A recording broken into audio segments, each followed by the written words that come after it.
Muy bien, entonces con eso concluimos lo que sería el método de observación y vamos a continuar con lo que sería el siguiente paso.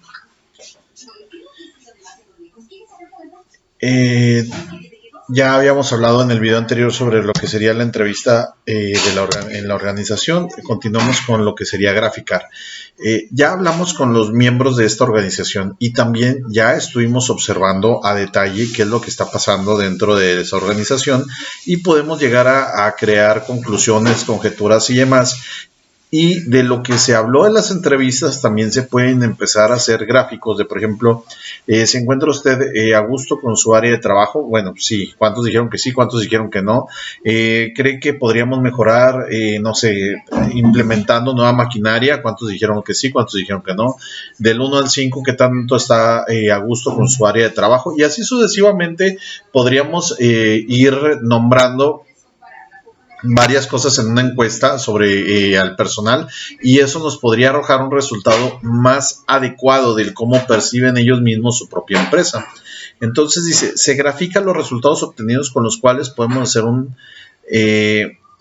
una propuesta que se pueden hacer evidentes tendencias y basándose en ellos se podrán realizar propuestas. O sea, una vez que ya tienes esos resultados, es más fácil mostrar, por ejemplo, aquí les estoy mostrando un gráfico de una moneda, criptomoneda que se llama Bitcoin, que donde podemos analizar que hay subidas y bajadas. Obviamente cuando está arriba es porque vale más, cuando está abajo es porque ha perdido su valor.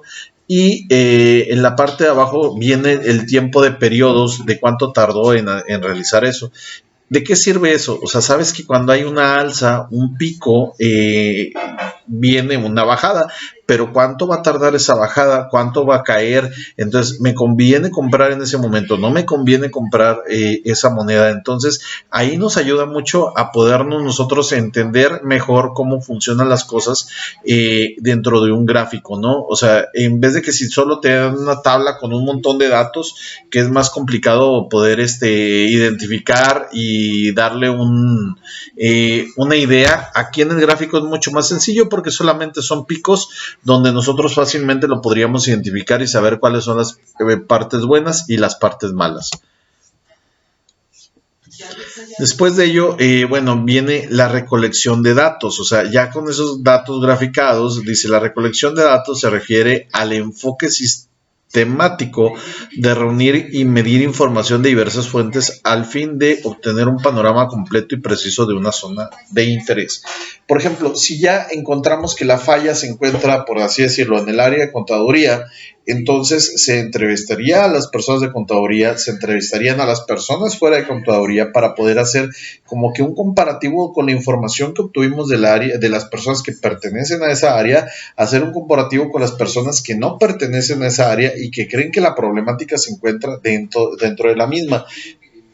También se podría ver un panorama más completo hablando con diferentes niveles jerárquicos. O sea, por ejemplo, puedes hablar con el gerente del área, con los supervisores, con los empleados y con los subordinados incluso de los empleados. Esto nos abre un panorama mucho más específico de cómo están funcionando o cómo no están funcionando como quisiéramos la empresa exactamente en ese aspecto, ¿no? Ok, ahora, entonces ya vimos cómo se podría llevar a cabo un análisis de un sistema, con qué herramientas nos podríamos ayudar por medio de entrevistas, no solamente entrevistas, también mencionamos las encuestas, también podríamos llegar a mencionar la observación que ya estuvimos ahorita mencionando en el video anterior, pero ¿para qué queremos hacer todo esto? ¿Qué es lo que pretendemos? ¿Qué es lo que se pretende lograr? El objetivo principal es de analizar un sistema complejo, es entender primero cómo funciona. O sea, cómo vas a cambiar algo o cómo vas a poder lanzar propuestas de cómo cambiar algo que no conoces o que no entiendes. Entonces, la primera parte es saber cómo funciona, seguido de entender cómo podríamos mejorarlo. O sea, una vez que ya sabes cómo funciona, entonces ya a lo mejor visto desde una perspectiva desde arriba, o sea, diferente al que están acostumbradas las personas que pertenecen a él, entonces tú ya podrías hacer propuestas de cómo mejorarlo. Y por último sería encontrar si tal vez alguna de sus partes ya están obsoletas. O sea, puede que el sistema funcione, esté arrojando resultados de los que estábamos buscando, pero a lo mejor alguno de los procesos ya no se está haciendo de la manera correcta. Por ejemplo, en los restaurantes cambiaron los popotes a popotes biodegradables. ¿Esto qué quiere decir? ¿Que el popote anterior no funcionaba? No quiere decir eso, sí funciona, pero ¿qué es lo que ya no estaba funcionando? Pues la contaminación en el planeta. Esto orilló a las empresas a buscar alternativas amables con el medio ambiente y poder utilizar productos que anteriormente no se estaban utilizando. Entonces, eso vino a mejorar bastante la presencia de un restaurante hacia sus consumidores porque se identifican con un lugar que sea amigable con el medio ambiente. Ok, una vez que ya sabemos cuál es el objetivo de analizar un sistema, vamos a ver cuál es el alcance de estos sistemas.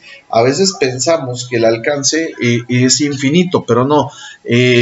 Muchas empresas caen, por ejemplo, en el error de decir, bueno, yo voy a lanzar mi empresa y va a ser la número 1 a nivel internacional, y te das cuenta en ocasiones que no es así. O sea, que una cosa es como tú hayas pensado que se va a llegar al alcance de tus objetivos, y otra cosa es los reales que estarías tú alcanzando.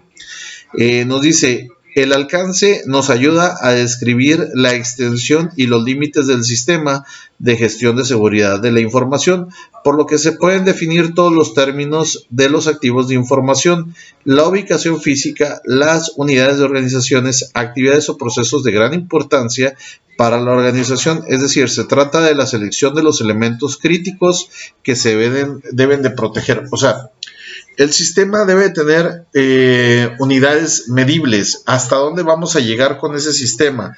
¿Qué vamos a lograr? ¿Cómo lo vamos a lograr? Y demás, ¿no? Entonces, es por eso importante saber todo esto una vez que ya podamos analizarlo.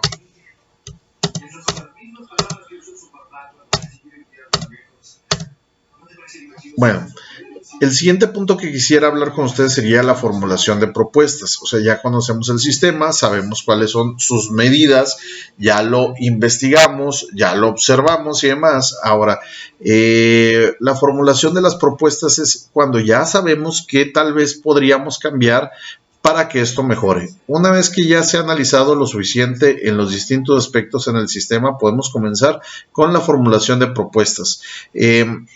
No todas las propuestas van a ser las que van a dejar que el sistema funcione mejor. Las propuestas sirven para saber qué podríamos cambiar, cómo lo podríamos mejorar, y una vez que ya lo sepamos qué es lo que podemos mejorar, podríamos hacer un cambio real cuando podremos analizar, no sé, si logramos hacer 3 propuestas y las cuales todas se pueden llevar a cabo y todas mejoran el sistema, entonces qué mejor. Pero en ocasiones habría que elegir entre la opción A, opción B, opción C, para saber cuál de ellas podría llegar a mejorar la manera en la cual estamos trabajando. Continuamos en un tercer video.